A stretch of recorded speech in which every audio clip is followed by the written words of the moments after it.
Hey everyone, welcome to the Tech Town Square. James Azar here with my co-host, the man with the plan, Eddie Doyle. Eddie, how's it going? Hello, everybody. Hello again, James. Going really well. I don't know. I'm just a cup three quarters full type of guy, so I always say it's going great. What's the date today? 28th November? November 28th? Is that where we are today? November 25th. It's 25th. Okay. November 25th. November 25th, 2020. Crazy year. This is what we all say. Oh, it's a crazy year. I don't know, man. I mean, it's with respect to people who have suffered, guys like you and I mean, I fell into technology, so I find myself fortunate. I mean, not to discount the hard work that we've done in life, but technology seems to be very immune to this global pandemic. I really feel for the people that are in small retail, restaurants right now, and closing restaurants down the day before Thanksgiving. I mean, this is what actually is happening. I'm trying to not get too much noise from the news, but this is what I'm hearing.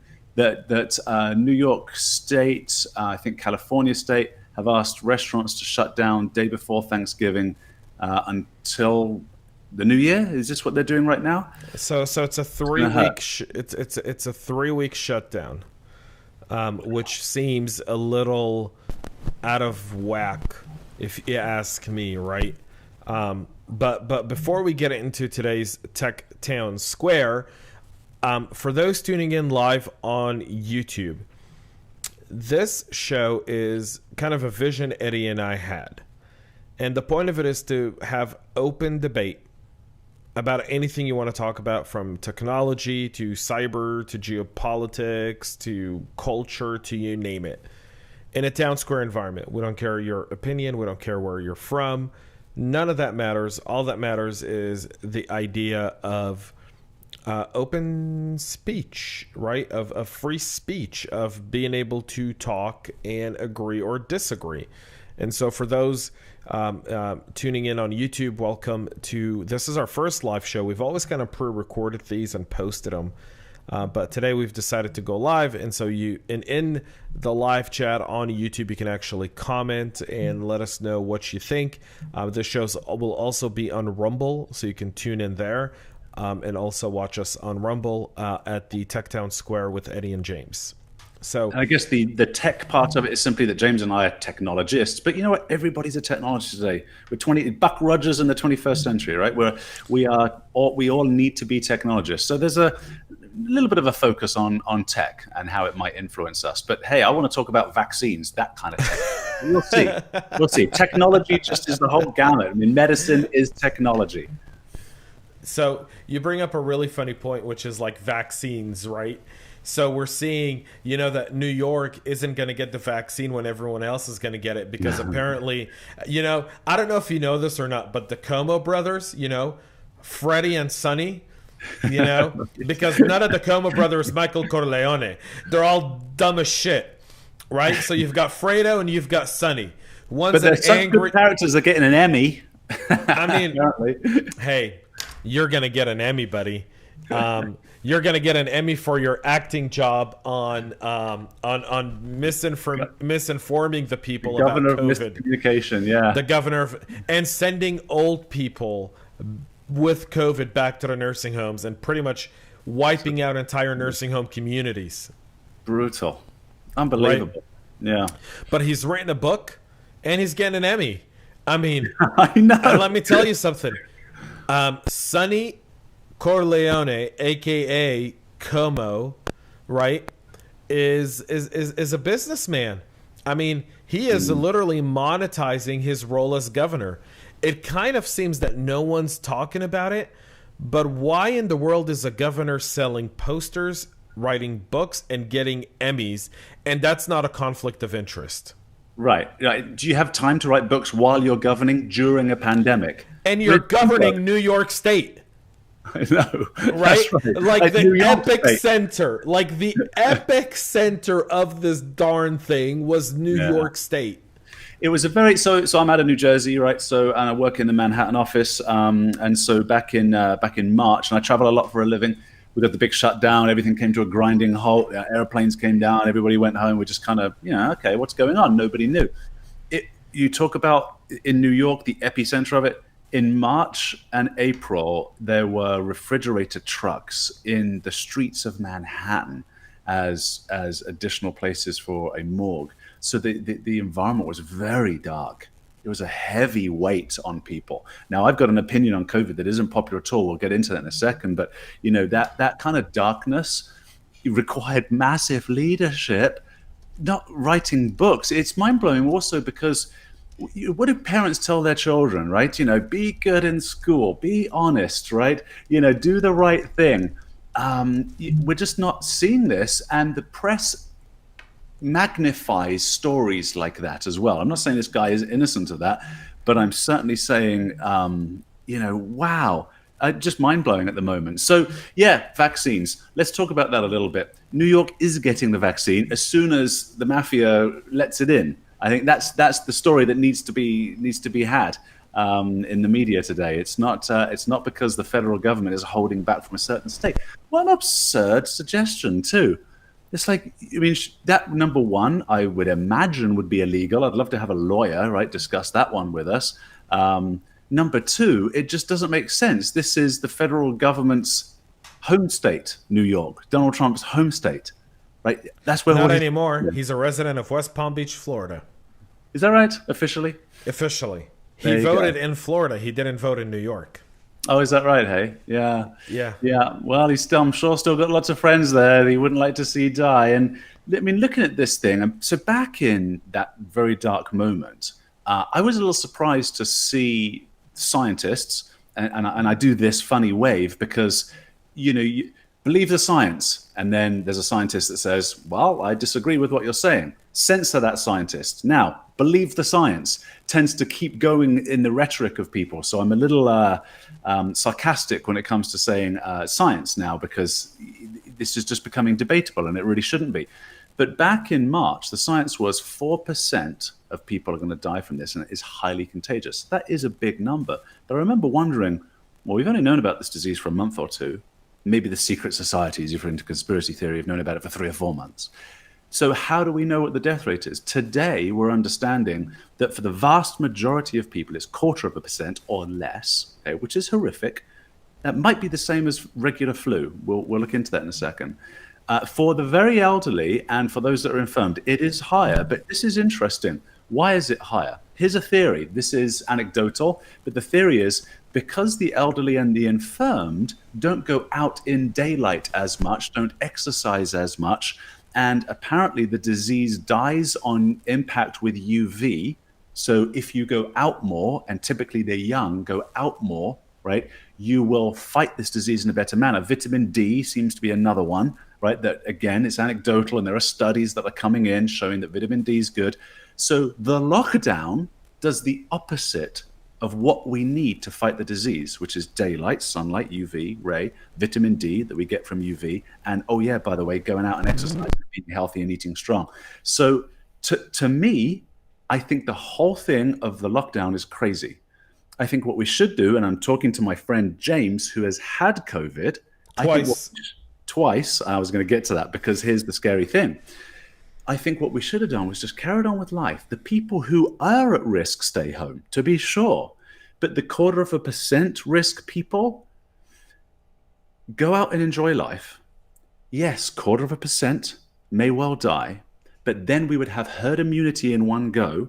The disease would not be able to then populate throughout the group, the people. The disease would have no hosts. It would die off, and then James wouldn't have gotten it a second time. Like I can't think of any other great argument against that. So you bring up a really good point. So here's the deal. Sweden did that. Right. You don't hear anything about it because it doesn't fit the narrative. Whether we like it or not, it does not fit the narrative. And the narrative is COVID bad, stay home, be afraid, be very, very afraid. I know people in my life that won't leave their house, that live off of food delivery, grocery store, will go for walks and wear their masks while they're walking outdoors with no one in view. Right. Yeah. So that takes us to a very interesting kind of thing here, which is Why are specific people so motivated to instill fear in people to a point where they're so afraid of something that's slightly more lethal than the common flu? Right. And I've now got a theory. Yeah. that takes us to what kind of some of the agendas are around controlling the narrative and controlling the population. See, if I strike you with fear, Eddie, if you're afraid, you look at me as the government as your savior. This country was founded on the freedom of I need the government for nothing. Stay Right. out of my way. One of the huge reasons I love America. Exactly. Less is more in America. Right. But somehow, Americans have elected these dipshits. People like Como in New York, people like Newsom in California, Brown in Washington. I mean, the list goes on. In New Mexico, they're shutting down grocery stores. The lockdown in New Mexico is closing down grocery stores as well. And I hear this thing, and you know, look, I'm not a churchgoer or a believer in any sense, but I hear that churches are closed, strip clubs are open. Now, I've heard that. I don't know if that's true. That is blows true. my mind. So you know, mind blowing to me. You can't go pray to God, but if you need a girl to, I mean, is the stripper wearing a mask? Is she sanitizing her hands before she gives you a? It's horrific. I just kind of understand that, you know. So it's a bloody mess. I want you to finish your thought because I'm going to pile onto it because I've got a theory as to why we need to be kept in fear. So historically, if you go back and you look at dictators, authoritarians, leaders, they use fear, a common enemy, as a way to get people to buy into what they're selling. I'm hearing a little static feedback, by the way. I'm not sure if our listeners are able to as well. Can you hear me now? All right, is it better now? I can hear you fine, but I hear just a little bit of static feedback. While you do that, I will add something that will, because we can quickly venture into conspiracy land with this kind of conversation, but just let me paint a picture of how this works from a technology point of view in our town hall with you today, town square. Okay, it is government. There you go. It just disappeared. Yeah, it totally disappeared. So it is true that the governments only expand.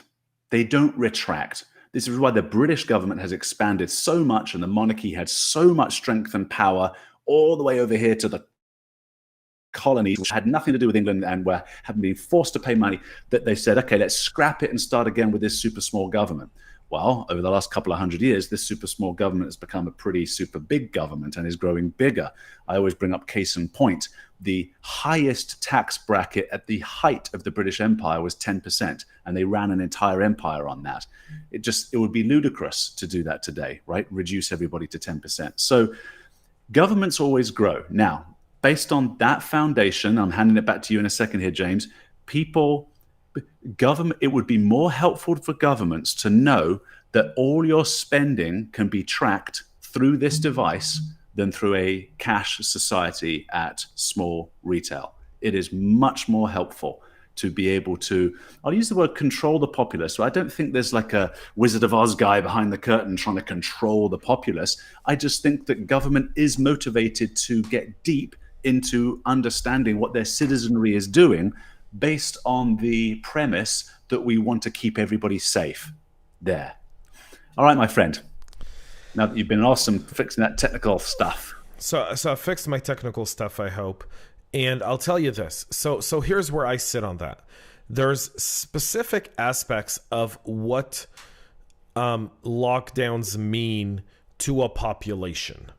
Now, when you talk about what's happening in New Mexico, where they're shutting down even the most basic of necessities, where you can't get food if you need food.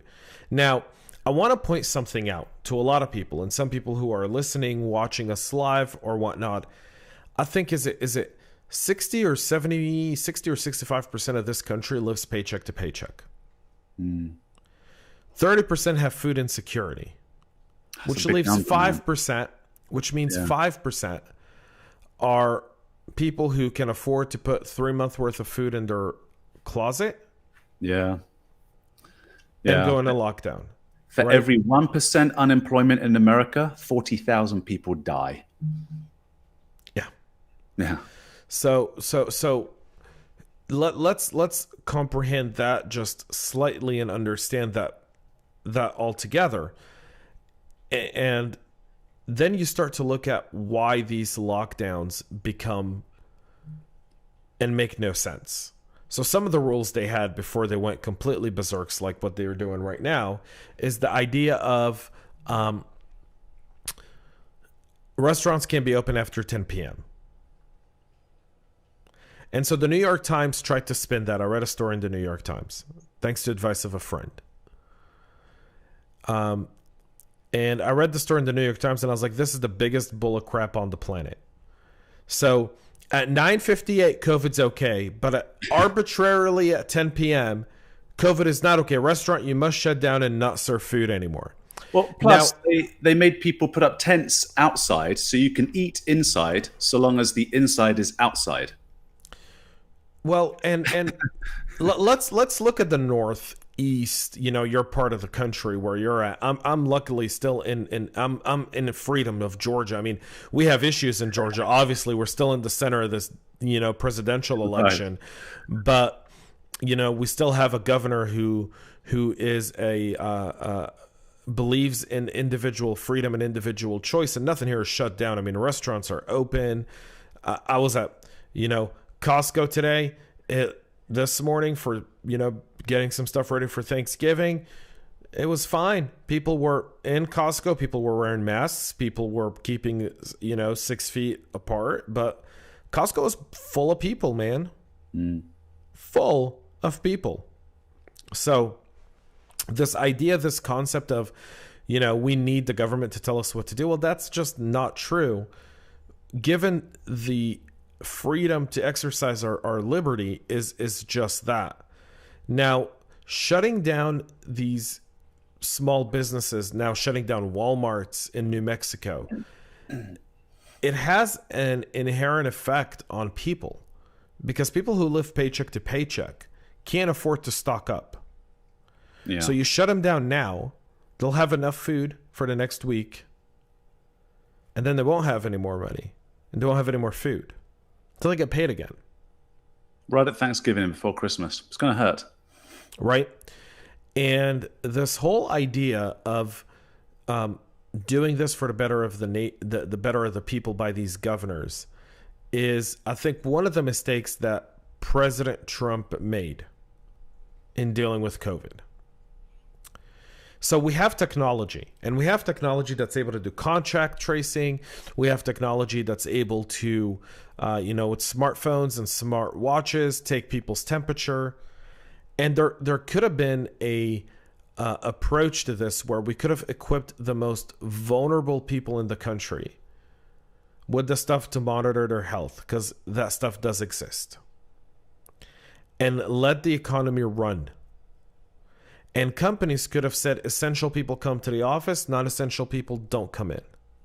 Right. Now, we're playing Monday morning quarterback here, and as someone who got sick early on and then again now, I can tell you that I remember in March being on the flight from Tel Aviv to Toronto and wearing a mask on the way to Tel Aviv. And when I wore a mask on the way to Tel Aviv, not everyone on the plane wore a mask. And there was a period of time where on the flight where the mask bugged me and no one else was wearing a mask. Very few other people were wearing a mask. I shouldn't say no one else. And I took my mask off. Yeah. Right? But coming back a week later, everyone had a mask on. Everyone. The world changed in 6 days. It's pretty incredible. Right? Yeah. And so we have to kind of take that a little under consideration. But we have the technology. We have all these things. The governor's not using this technology, not really taking advantage of it, is disturbing. Right? Yeah. I mean, deploy technology. Go get federal emergency funds that you can apply for in an event of a pandemic when there's a national crisis at hand, right?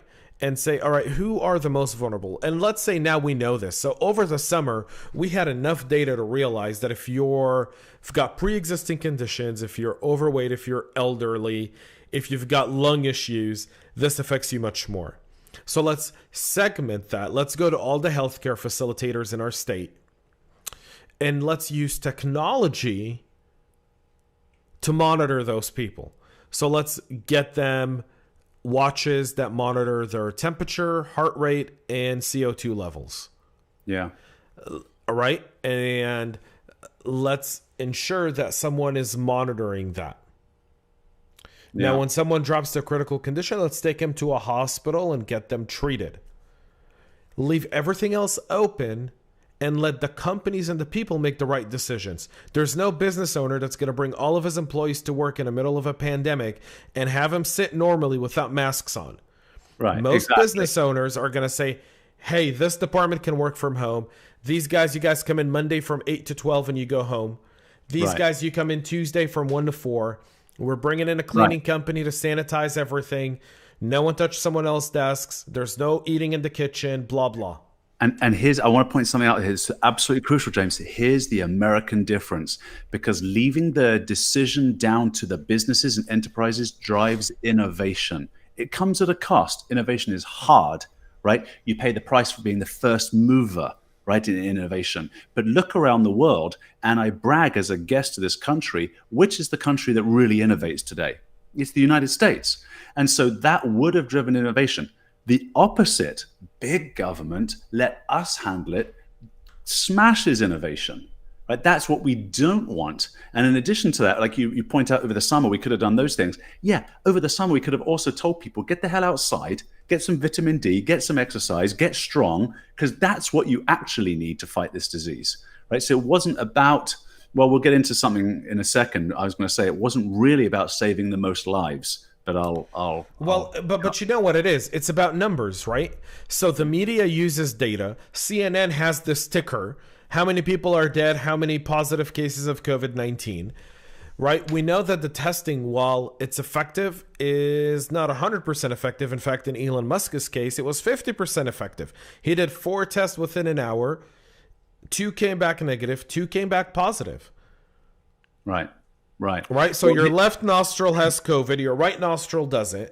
Yeah. And so leave your left nostril in quarantine and take your right nostril and go out and live life. Well, and here's what I mean about it, not about saving lives, because, so I have a friend that's the head of oncology sales for a pharmaceutical company, and he said that their sales for oncology cancer drugs had gone down 70% between March and the end of June. 70%. So did all of a sudden 70% of potential and actual cancer victims suddenly miraculously heal? Of course not. They weren't going into hospitals.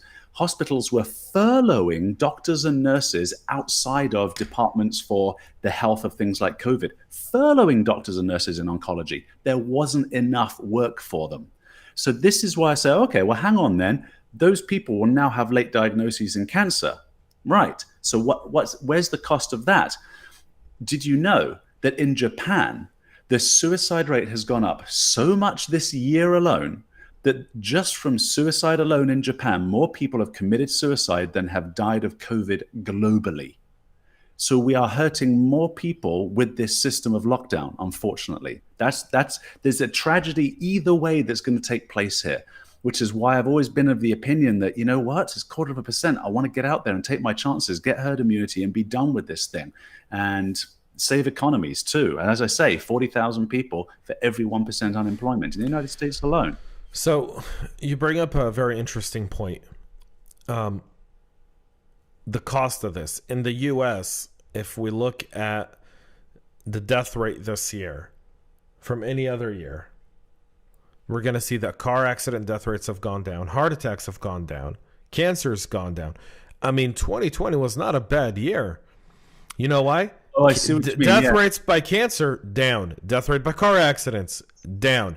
Death rate by heart attacks, down.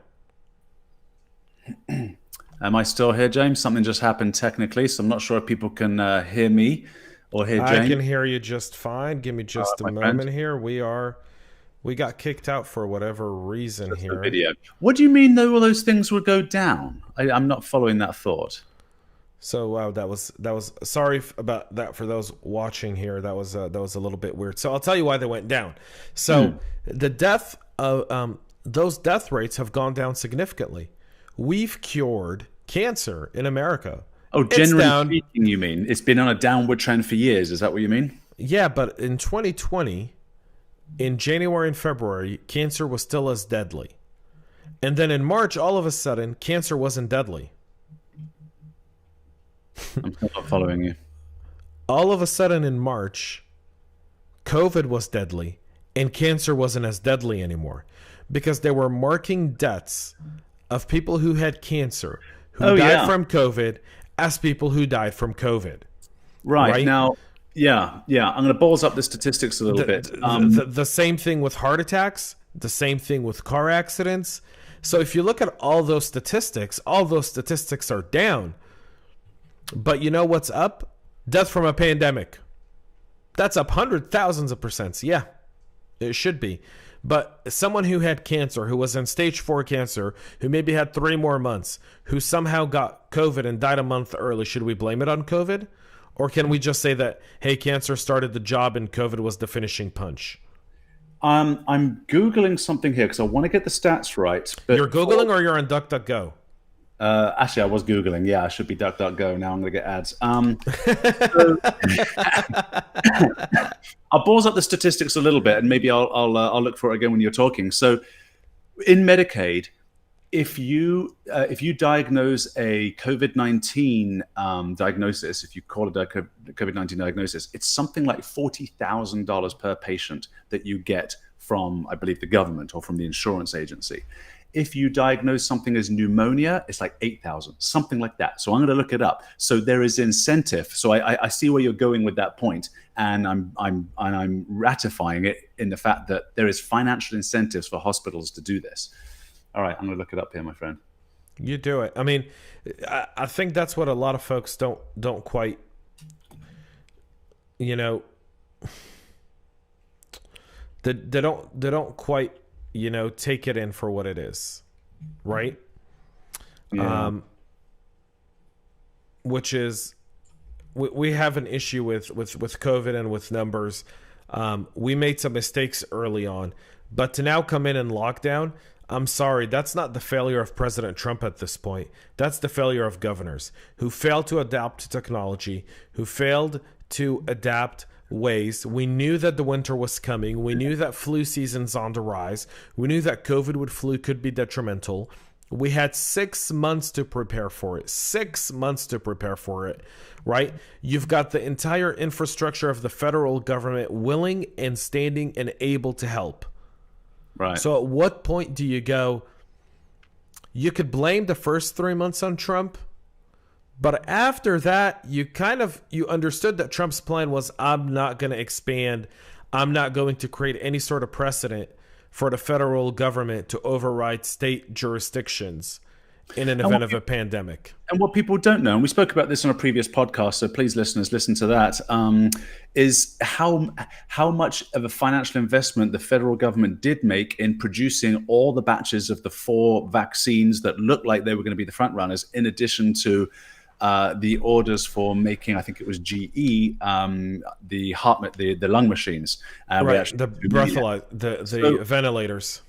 Cool. Can you give me the screen? I'm just going to show something here. Okay, so here we are. I am on USA Today. Thank you. There we are, USA Today.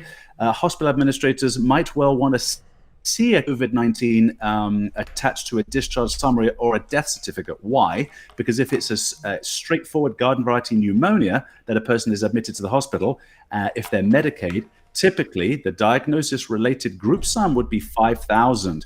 But if it's a COVID-19, it's 13,000. If they're on a ventilator, there's the 40,000 that I once read. Okay, thank you for that. Yeah, so there you go. Unfortunately, there is financial incentive for this, and it's very sinister. I mean, I do think this. I think it's very sinister of us to say that this is what's happening, but this is where the evidence leads us to a conclusion. If we did a FBI federal investigation in every single hospital for every single death that happened in COVID, there'd be a lot of hospital administrators and doctors going to jail. We'd have a doctor shortage. And that number would probably go down by 80%. I'll blame the administrators a bit more than the doctors, but actually that's true because the administrators are in fact doctors too. Yeah, that's true. The administrators are doctors, and the and they're telling the doctors what to write on the certificates, right? So the doctors are complicit. They may not be directly complicit, but they're complicit nonetheless. Yeah. You know, buying the gun is just as bad as shooting it, whether you like to admit it or not. Right. Yeah, yeah. So there you go. So there's incentive for it. And, you know, and as I've said with Japan, with the fact that we'll have other diagnoses that just haven't met the list, it seems like we're killing more people with the reaction, the lockdown. It seems that way. And then the other dichotomy that I see so often in the press is, you know, people should be wearing masks all the time. It's like, yes, I agree. Actually, we've decided as a collective that this is what we should do. So I'm like, all right, fine. This is the point of the democracy. I've got to march along. I'll put my mask on. I'll wash my hands. I'll do everything that we've agreed as a collective that I should do. Also, I'm entering people's private businesses. If they want me to be in a certain manner, I have to do it. It's their private business. So that's fine. But what's interesting about it is COVID-19 is spreading because people aren't wearing masks. But you also hear, do you know flu season is down like hell this year? It's like, really? Why? People are wearing masks. Well, which one is it then? Is regular flu season down because everybody's wearing masks, or is nobody wearing masks and that's why we're seeing so much of COVID? This just doesn't add up, right? Well, for people watching us live, you can always comment below on the sidebar here on YouTube with your questions, with your comments. The whole idea of this is a town square, and while Eddie and I enjoy talking, we definitely want to hear your voice in our conversation and listen to what you have to say. So please make sure to comment either live, or if you're listening or watching later, just do so below. Let us know what you think. I mean, so Eddie, I kind of want to take this conversation a little bit to the idea of what it's doing to business, right? Because what it's doing to business beyond everything is, because we could talk about COVID numbers, and I think I don't want to say that's rehashed, but I just feel like it's not really the core of the problem. The core of the problem is the media sensationalize this. The governors who don't follow the media narrative get called murderers, like Governor Brian Kemp here in Georgia, or Governor DeSantis in Florida, or Governor Abbott in Texas, where the economy is still fine and the unemployment rate here is dropping from where it was in March. So we were really high in March. I think we reached around 7%. We're now under 5% in Georgia within 6 months. And I think the estimation is that by December, we'll be down to about 3.5%. Unemployment rate, it was at about pre-COVID, it was around 2.7 in the state of Georgia. Right? So we could be by, you know, depending on if Biden is confirmed and inaugurated, and his COVID team is talking about a 4 to 6 week lockdown, which I think will be met with attorney generals suing the administration, because the federal government the president has no authority to order a nationwide lockdown unless he declares martial law. Right. And if he declares martial law, I anticipate that there will be about 71 million patriots that are not going to put up with it. And that's by design, exactly, that it was right. Like that. So we don't have a dictatorial regime. And I think 8 million dead people voted for Biden. So I think those zombies will come out of their graves and be like, not on my watch, mister. But they won't be armed. So that's okay. Yeah, but they'll be zombies. They'll be eating his brain or what's left of it at this point, right? What's happening now is we've taken, and I kind of want to focus on technology here, because I think this is our core expertise, right? We know that technology is readily available for the government to get their hands on. We know that because you and I have both work in a field where we know that when the government wants something, they come knocking and taking it, right? Yeah. They'll They just say use through the it, back door. Remember that? Like right? that was 15 years ago. All the back Yeah. doors that were revealed in Uh-huh. Cisco and Juniper, and yeah. Phew. So they NSA. come back and get it. So the idea of why the government isn't using technology to handle this, and what I mean by handle this is you don't need to spy on someone, but what you could do is you could identify the people who are most vulnerable to this. You can enroll them in a program that rewards them.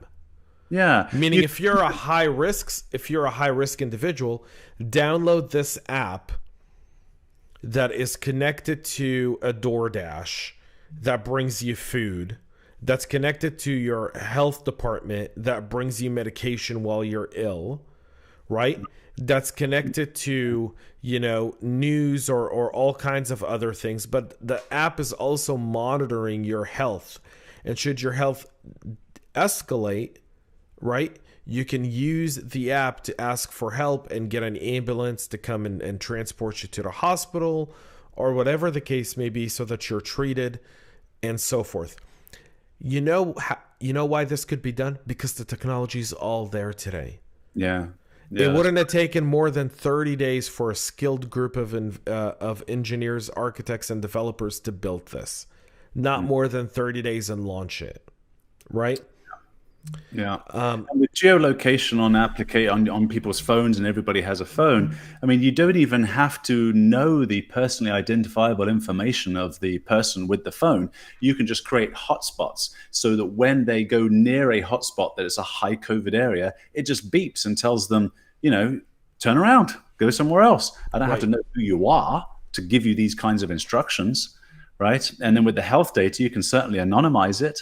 And actually with the health data, you can just share that with healthcare providers in actual fact. So, yeah. I mean, and you could have left all the small businesses open, right?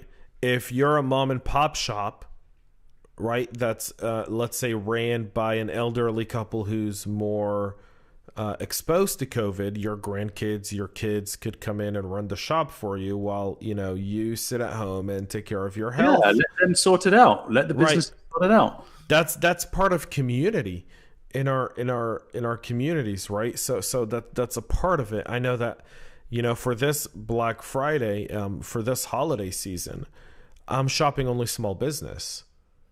So I'm not buying anything from big brands, big box retailers. I'm not doing it. I'm buying from small business, only small business. When I go and eat out almost now once a day, small business. I'm not going to Chick-fil-A, as much as I love Chick-fil-A and they're great, or Burger King or any of the big chains. I'm not going to Applebee's or Chili's. I'm picking a local restaurant.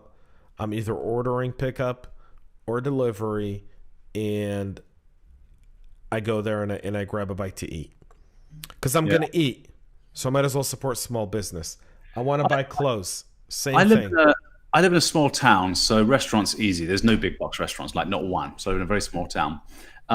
There are some small businesses here, and they seem to be just staying open because I think it's such a small town. No one cares as far as the authorities coming. So that's fine. But I must admit, I do shop at Amazon. And the convenience is just so unbelievable, James. I mean, I empathize absolutely, and I know that I'm describing the problem and am being part of it at the same time by shopping at Amazon. And you're right about the living paycheck to paycheck people. These are the people who are going to get hurt with this lockdown because So think about this. You were talking about unemployment rate a few moments ago, right? So the unemployment rate increased, went down a fair bit. Good. The Dow Jones hit an all-time high, 30,000 points, an all-time high. It's like, really? What? We're in a global economic meltdown, right? The country's in a global a national lockdown, right? All these businesses are suffering, but the Dow Jones is roaring. It's a shift in wealth. So the wealth is shifting from those small business owners, and there needs to be more people like you, James, to shop there. Unfortunately, I think I'm just going to have to be pessimistic on this one. I don't think it's going to happen for them. I think the long-term trend is going to be this big online business. And this is why and I don't know what the Nasdaq's doing, but this is why the Dow Jones is so high, is because all that money just shifted to these big box companies. Now, big spot companies are the ones that are on the Dow Jones, not the mom and pop shop. Additionally, the people who, as you said, live paycheck to paycheck aren't investing in the stock market, right? It's the people that have discretionary income who are the people that either work for the big box outfits or own the big box outfits. So this is what's not being spoken about clearly enough. And well, look, I'm identifying a problem because I actually don't have a solution except for what you're doing, right? So, yes. Or what you could do is start an Amazon competitor that brings in all the small businesses and gives them the technology, kind of like what Parler did to Twitter or Rumble did to YouTube, right? Which is bring something that doesn't, in their cases, doesn't censor, doesn't, put a bunch of warnings on the content you're posting because it doesn't support their woke staffers or woke people who work within the organization.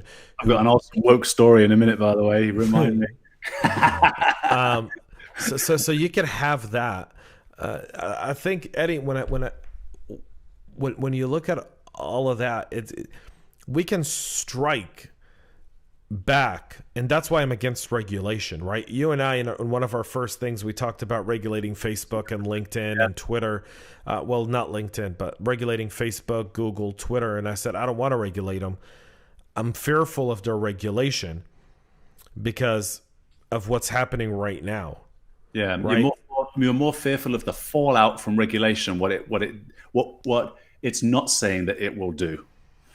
I'm more fearful of how the regulation would be manipulated at any point given time, and just one party controlling it, whether it be Republican or Democrats, because to me they're pretty much all the same, right? The only difference between Republicans and Democrats, the only time you could notice a difference was when Trump got elected. Before that, Republicans and Democrats were pretty much the freaking same thing. Pretty much the same thing. I mean, when you think of Bill Clinton was a Democratic president that cut government funding. Yeah, that's interesting. I mean, I hadn't thought about the more recent history because, JFK's thing on ask not what your country can do for you, but what you can do for your country. That's a conservative mantra today. You'd never hear that from a liberal. That'd be like that's a really Republican thing to say. If Nancy Pelosi said that, people would look at her and raise an eyebrow and shake their fists at her, right? That's right. But it is true. I mean, as the Democratic Party has veered further left, it's taken the conservative movement further left as well. And what ends up happening is as they go down socialism and communism, we're sitting here going, now Republicans are liberals. Right? Because that's pretty much what's happened. You have a lot of liberals that voted Republican this election cycle because they were like, whatever their Kool-Aid they're drinking, we don't want any of it. They're going after freedom of speech. They're going after a lot of all these different things, and all those things do matter. But this is why I want to go back to my point. I don't want to go down this rabbit hole. So I want to bring myself back here for a second. This is why free and fair competition is there. See, if we're able to build a platform that competes with Amazon, but all of your sellers are small businesses from across the country. And by the way, you can do that with Amazon. So just FYI, if you go to Amazon, you can buy from sellers on Amazon that are small businesses. That want to get in on the game. Right, you can do that on Amazon. But if you go and you build a platform that's just for small businesses, that's just for their e-commerce, right? That's just geographic as well. So you're in Jersey, for example, it'll show you going on this website, you'll see all the retailers in Jersey that you can buy from. You can order and you can get it delivered in a day or two, or you can go pick it up that moment right from the store if it's close enough to your home and they have the product in stock. Right. So you can't create the alternatives. It's just a matter of, can you compete with an Amazon, right? So one of the things that we talk about on Parler a lot is don't let the CEO and the board and the investors there get greedy so that Facebook tries to pick them up. Yeah. Right? Yeah. Just That's right. There was a funny Simpsons episode about Bill Gates coming to Homer's garage. Homer had made a computer. Of course, it was garbage because it's Homer Simpson. He's an idiot, right? So he had made some piece of garbage, but Bill Gates heard about it. And so he pops his head around the corner. Good for the actual Bill Gates in real life because it was his voice. I mean, he's self-mockery. It's just brilliant. So he pops his head around the corner and he goes, I don't know what this technology is, but I want it, and slaps like $10 million down on Homer's desk, and then takes out a hammer and just smashes the technology. Yeah. But we see that all the time. I mean, Google bought Waze, right? Which is a tool that's way better than Google Maps, right? And they tried to shelf the project, but they couldn't. When they didn't invest, they went a 6 or 7 month period where they weren't doing any updates to Waze. And users got pissed, and they thought they would turn users to Google Maps, and they didn't. The users came back and were like, bring back Waze, and Google ended up bringing back Waze. Okay, cool. Right. So there's an aspect to that where they bought Waze because they felt like Waze was taking away their market share, and then they tried to kill it and they couldn't. So the market speaks. We as consumers have a louder voice than we think. So I'll share a dirty little secret with you. Okay, and then I want to hear your woke story. I'll share a dirty little secret with you and all of our listeners and viewers. I have not bought a big brand anything in over 2 years. Wow. Not shoes. I have not watched an NFL game this year. I haven't watched an NBA game this year. I haven't walked into a Nike store, and I won't. I haven't walked into any brand that caters to the minority extreme left wing of this country who are trying to take away free speech. It's patriotic of you, man. So they won't get my money. My daughter wanted Nike shoes. She's like, I want to get Air Force Ones. I'm like, you ain't doing it with my money. You can use your mom's money. I'll buy you Reeboks. I'll buy you Under Armour, but not the Rock collection. Like, I won't do the Rock. Like, I've unfollowed all of these people who've become overly political. Look, here's the deal. You're an entertainer. Entertain. Stay out of politics. Oh, yes, the shut up and sing. Absolutely. Right? You're a technologist. Work. Stay out of politics. Right? The moment you open your mouth, the moment you pick a side, you are going to alienate 50% of the people who do business with you. Because irregardless to what you do, 50% of the people is going to be alienated and turned off by you. And my God, if somebody ever says this again, I just want to be on the right side of history, so I'm speaking up. It's like the right side of history. This is the call you're making, right? So the arrogance behind that call is just so ginormous, because I'm sure Neville Chamberlain thought he was on the right side of history. What's the history? It's not about being on the right side of history. The idea of being on the right side of history is, I think you and I talked about this in a previous in one of the previous episodes of the show, where I said people are looking for a cause to fight for. Yeah, right? I mean, they guise it with this right side of history business, but they got to jump in, and that's why they jump in, because they're looking. Yeah, but if you're looking for a cause, socialism and communism is the wrong freaking cause, and you are going to lose. Yeah, it's so. But that's simply because of the college system. So the college system enslaves you. The college is a business. The university system is a business. Yeah. We have to get on to the whole forgiveness of somebody else's college fees. Drives me absolutely nuts. I find it bizarre that an Ivy League school that has billions of dollars in its endowments, that is essentially, I'll go so far as to say, even potentially ripping people off, saying, if you spend $200,000 to get this job, to get this degree, you'll have an amazing paying job. Well, if that were true, why are there still all these student loans, right? They haven't been able to pay it off from this amazing degree that they've gotten. And if you've got multi-billions in the coffers of the university, why are you asking the average taxpayer to pay for the student loans? Just go back to the universities and say, hey, you got loads of money, refund it, or do something with it. So that one's a really bizarre one to me. And if I was somebody like my kids who did not take out loans, that worked their way through, and I helped them through, I'd be furious to have to pay. I'd be furious to pay for someone's shitty ass college degree that has no purpose in life because they studied lesbian studies in school. Yeah. They spent $100,000 to study lesbian studies that has no real life placement outside of maybe giving talks at a lesbian convention once a year. So you're earning, $8,000 a year from that. And and then you've got a regular job because your degree's useless, and so now you're earning maybe 40, 50 grand a year. And then you want to make your degree something, so you start creating causes, you start creating a narrative to make your degree relevant.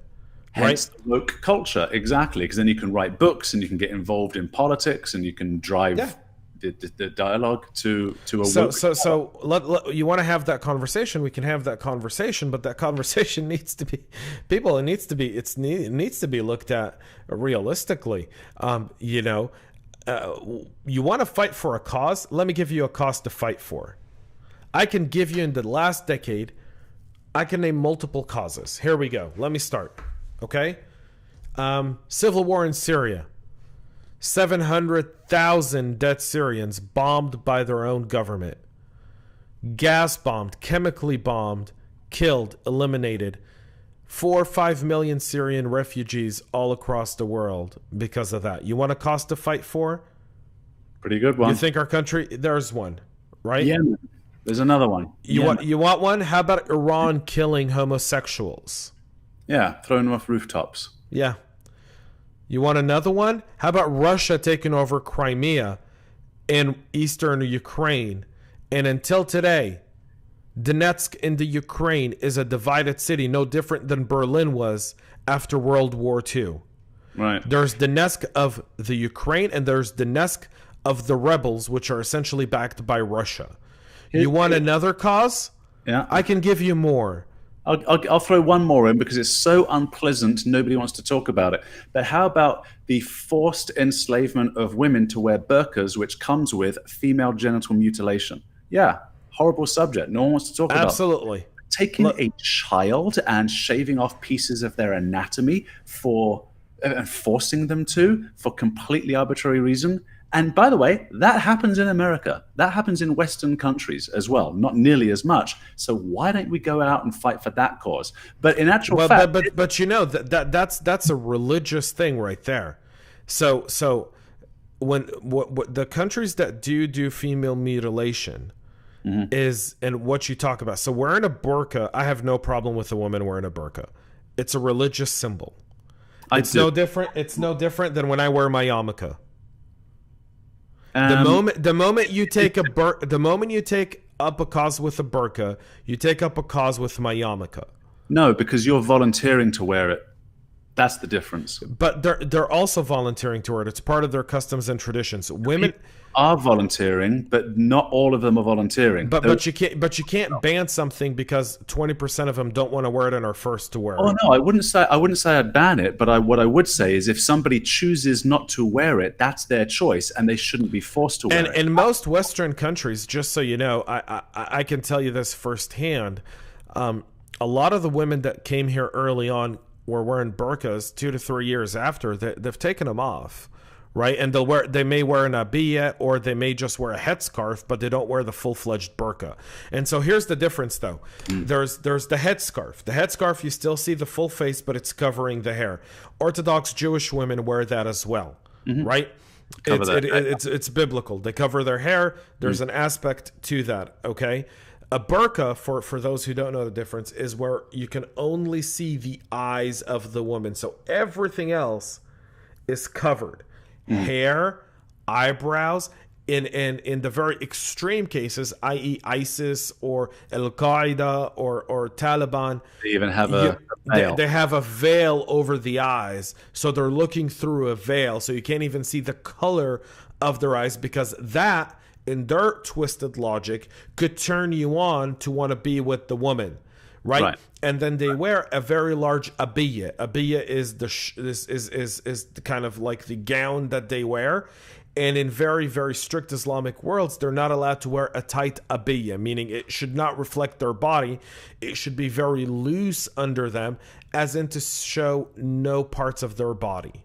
So here's the fight that I think people should have on this is that what we're actually saying to these women is men are going to get turned on by seeing an ankle or your eyes or whatever and want to have sex with you. And so it's your fault. You need to dress this way. How about, hey, men, just don't rape women?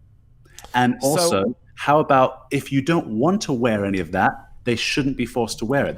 You wear whatever the hell you like, whether it's a scarf or whether it's... So let me tell you something. I have no... And in America and in most Western nations, they have that right. I'm not going to take that fight to Saudi Arabia, Iran, or any other country because that is their local customs and cultures. And who am I to go tell them what to do? Because I don't want them coming here telling me that Minnesota, because it has a 60% Islamic population in one district, has to be under Sharia law. We right? tell them what to do when it comes to killing gay guys, though, right? We don't tell them what to. So here's the misunderstanding, and I love how we're going back and forth on this topic. By the way, I think we found our stride here. I know, me too. This is exciting. Here's where this goes, right? We don't really tell them what to do when it comes to gay rights. We overlook stuff. So we shouldn't, though. But we do. And we do it because, there's a line that every mom and every dad has said to his kid at one point in their life. Pick your battles. Okay. I don't know if your parents ever told you that. Sure. No, I know the expression, absolutely. But pick your battles. So do you want to pick a battle that has a religious overtone to it? Nah. In a country that practices... Talk about it. Exactly. Hang on. In a country that the U.S. practices religious freedom. So do you want to go to another country and say, I'd rather promote religious freedom, which is what we do to begin with. Mm-hmm. We promote religious freedom. And so by promoting religious freedom, like for example, in Saudi Arabia and many of the Gulf states, you weren't allowed to bring in a Bible or a Torah into those countries. In fact, if they searched your luggage and found it, you could be imprisoned. And in Saudi Arabia, you can be sentenced to death. Really? So when foreign workers that were not Muslims that would go to those countries would come in, they would search their bags. And if they found a Bible, they would take it away from them and not allow them to bring it in. Now, that's different today because we've been practicing religious freedom. There's been a lot of the idea of, hey, when your people come to our countries and they have a Quran, we don't say a word, but our people are coming to work in your nation. They're a guest. They're not trying to settle in. They can't be citizens of your country. They're not changing the makeup or the DNA of it, right? But they're coming. You're bringing them in to be your cooks, your drivers, your chefs, your nannies, your cashier at the supermarket, your massage therapist at your favorite spa, right? Those people still need to have some resemblance of a life and of the faith that they've grown into. And so what ended up happening, very interestingly, by the way, is that, for example, in the Emirates, they stopped bringing Filipino nannies and started bringing Malaysians. Why? Muslim. Malaysians are Muslims and Filipinos were not. So there were kids growing up in the Emirates that were Muslims that were learning about Jesus through their Filipino nanny. Right. So I can understand how people don't want that influence. I think it's a worthy cause to pick up for anyone that is enslaved through a doctrine that says you must do, and then what happens after that? So I'll give you a better one. What the Chinese are doing to the Muslims in China during concentration camps, they're being rewired, retrained, propaganda brought back, made to forget their religion, and the Muslim countries are silent on this. Why is that, I wonder? Because they're all reliant on China. China invests in those countries, right? China buys their products. China sells them key components. Yeah. China's diplomacy is, we'll never comment on your internal stuff. Don't comment on ours. Yeah, and they've got a 1,000-year vision, those guys, right? They've really invested. Yeah, right. Same in Africa. So you want to pick up causes, people of this country, people who are looking for a valuable cause, one similar to Martin Luther King. I just named 6 or 7 of them. Feel free to use any one of them. Now, I want to talk about one cause in the U.S. that we need to talk about: police reform. That is something that is a valuable, not defund the police, police reform. A lot of people don't know this, but cops are rarely trained on using their guns. In fact, on average, a cop will spend maybe 6 hours a year in a gun range practicing how to shoot his weapon. Yeah, there was a very interesting study for the NYPD. They looked at officers. I'll balls up the statistics a tiny bit, but I'm going to get this fairly right. They looked at statistics over a decade of all officers who discharged their weapon over that particular decade, and they found out that they had an 18% accuracy. Mm-hmm. These are police officers. So when you say reform, yeah, people automatically think defund. So I think maybe we should start talking about increased fund, because that's what it's going to take. It takes more time off. And I said this in a previous podcast, that the US Navy SEALs trained for 6 months for an 18-month deployment. 6 months of training. And so what really we need to do, it's just such a highly stressful job. I mean, you look at what these cops are going through, being spat in their face during COVID, right? And all of this, defund the police, and yeah, but we're going to give you a call if we need you kind of rhetoric. So I think what they need is, likely they do 4 days on right now and then 3 days off. But I think every 6 months, mandatory 1 month training. And you're back in the gym, you're studying jujitsu, you're going to see a psychologist, you're getting all your weapons training for a full month every 6 months. And that would help. That would be really helpful. So yes, I agree that they need more training. We need to have a national registry of police officers. So if one police officer gets fired for misconduct, he can't get hired in another police department. Right. Or we need to build a program so if that you're fired for misconduct, you have to complete some level of certification and get clearance from a professional to go back and be a police officer again. And you should be on a probationary basis. So meaning if you're fired for excessive use of force, you should have to take several anger management courses. You should have to complete some certification. You can't go back on a regular beat. You should go back to being a desk person for 6 to 9 months. We should be able to ease someone back in to something, because obviously, firing someone who's a police officer over one mistake to me seems unacceptable. I mean, even though I'm a CISO, and that's pretty much what happens to us, we make one mistake and we get fired, right? Instead of given a chance to correct course, I think that the same should be done with police officers. We also hold police officers to a standard that we need to re-educate the public on, right? And the standard is, you never encounter a police officer on a nice sunny day when you're eating ice cream and you're happy. You encounter a police officer at your worst moments. Right. Either something very, very bad happened to you, or you were breaking the law and you got caught. Yeah. Yeah, all they deal with is people in stress. Right. Right. So it's something we should probably talk about a little bit. Yeah. In fact, maybe we should do a little bit of an episode on it. In fact, that would be very interesting, because these things, technology has become weaponized, and I would love to explain that to the general populace a little bit. How is it things like phones have been weaponized? But if an officer is hunkered down in a position where he has a single person shooter or multiple assailants on them, now this phone can tap into a CCTV network. And while that officer is hunkered down behind, let's say, an obstacle, a car, something that's helping them, can see where the assailants are. This is what we mean when technologists say we can weaponize technology. And there's some really cool things happening with technology right now, and police services around the world and around the United States.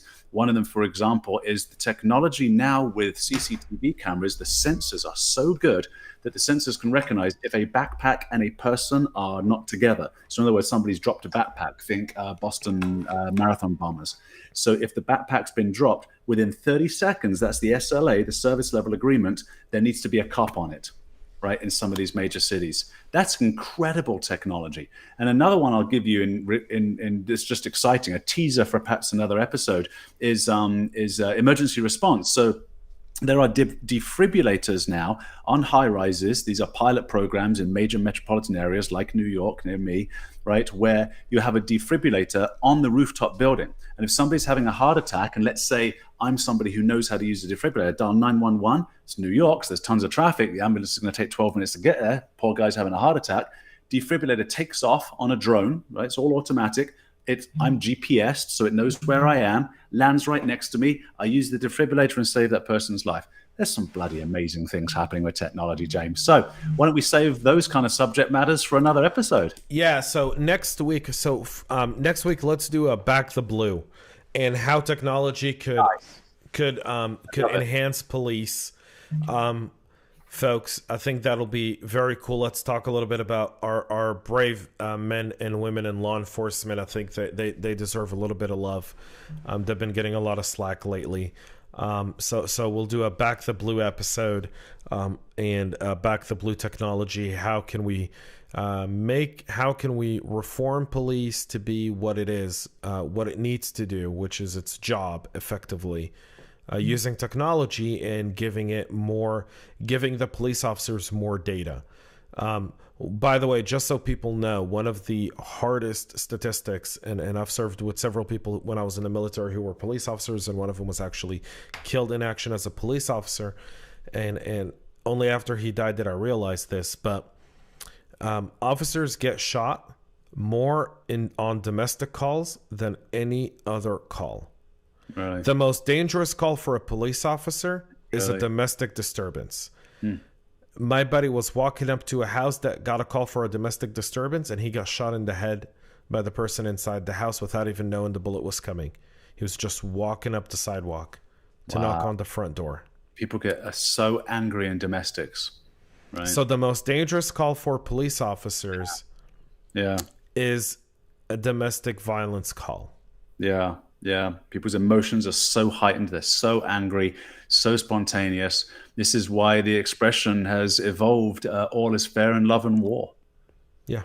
These are highly emotional states. I don't agree with the statement, but that's what it's supposed to do. It's supposed to basically say it overrides any logic and reason that people have those kinds of emotions. So let me finish with my little woke story, and then I'll pass it back. Please do. John, what do you think? Okay. And actually, it's going to reveal me to be a bit of an arsehole, actually, because the woke story is that something a little bit, I don't like to fanboy over too many people, but there's a Canadian psychologist called Jordan Peterson, wrote a book called 12 Rules for Life. I really love that guy. I think he's absolutely amazing. I read his book over and over, listened to quite a few of his podcasts. Really good guy. And he's probably one of the foremost kind of authorities in being able to push back against the insanity that's just happening in the woke culture. Anyway, so he's been away and sick for a couple of years, actually. But during that time, the mind of a genius, this fella, wrote another book. I think it's Random House, or is it Penguin? One of the two. When the staffers, the regular people, found it was Penguin, that he had signed another deal for a 12 more rules for life, they cried. They went into a meeting and cried. Now, just think about this for a moment. This is why I'm amused, and I think I'm a little bit of an arsehole for it. Just think for a moment. You work for a publishing company, which basically means free press, right? You publish people's ideas. That's a kind of a First Amendment thing. Okay. Then the next thing is, there are books you don't like.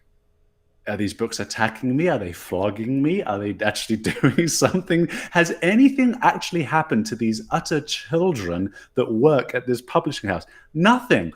And yet they go in and actually cried. And I must admit, I don't know why it amuses me, because it's satisfying. The only sane response is to mock this crap. That's why. And so why are they crying? They wanted to block his book. And why? Because he's just a conservative psychologist that has really good arguments. That's the reason. All right, my man. And anytime you have a good argument, someone's going to try to shut you down. That's why we love platforms like Rumble and Parler and so many others, because they are against censorship. So say what you want, as long as it's, not child pornography or not anything that really does infringe on someone's personal rights. But freedom of speech does allow you to say what you want, when you want, how do you want. And you have to live with the consequences of what you say, by the way, which is something else that people don't get. That's right. I know, and this is living online forever, and we will live. Well, I'm gonna love to see what Twitter's gonna look like in 20 years. Yeah. If it'll be there. I think Twitter's biggest fear right now is if Donald Trump really doesn't pull a rabbit out of a hat here and become president, and he isn't inaugurated on January 20th, and gut feeling says he's about to pull a rabbit out of a hat. I mean, a lot of stuff happened today, folks, that people aren't paying attention to. Okay. 3 states have called for public hearings before certifying the election: Wisconsin, Michigan, and Arizona.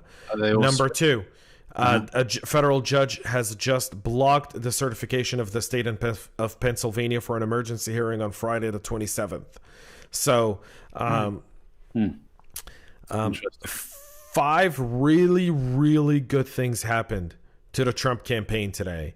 And mainstream media won't talk about it, but a federal judge just blocked the certification and has not allowed Pennsylvania to continue with its certification process, even though they rushed through it, saying that there are outstanding claims, one of which is 600,000 votes. Okay. Wow. That would flip Pennsylvania. In Arizona, they're holding public hearings in front of the state legislature. Same thing in Michigan and same thing in Wisconsin, to look at the fraud that happened. Now, remember, the state legislature appoints the electoral college to vote, and so there could be a place where the state legislature says, "Yeah, we've certified, but there's clear evidence of widespread fraud, and we're appointing these 16 electorals, but we're telling them to vote by conscience based on what they saw." And all 3 of those are Republican controlled, so they could technically flip the election on December 14th. Constitutionally, by the way, there'd be nothing illegal in doing this. It'd be 100% constitutional. It'd be within their rights. Sidney Powell's lawsuit dropped about an hour ago in Georgia. Okay. This is what I've been waiting for. The one for Dominion.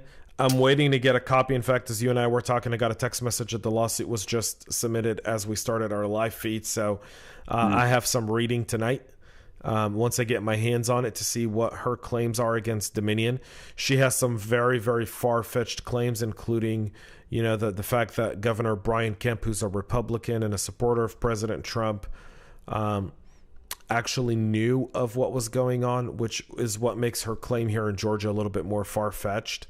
I've met the governor and I know the governor, and I say that because he is a hard-working, honest man, and so I don't see him, taking a bribe. The guy was an entrepreneur; he was a builder. He had a very successful company here. The story doesn't add up there. But what you were saying is that if Trump doesn't pull this rabbit out of his hat, that he's probably going to do something to. We know he's a he's going to start his own media channel, and he's going to kill everyone.